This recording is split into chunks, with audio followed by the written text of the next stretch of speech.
yung ginawa natin na molasses. So, tablespoon lagay natin sa isang galon na tubig.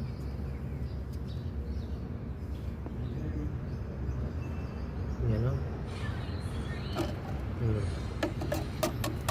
Isang galon na tubig. Maganda yung amoy niya. Medyo matamis-tamis. May ako nasasagatin. Ito yung didilig natin dito sa ating pechay.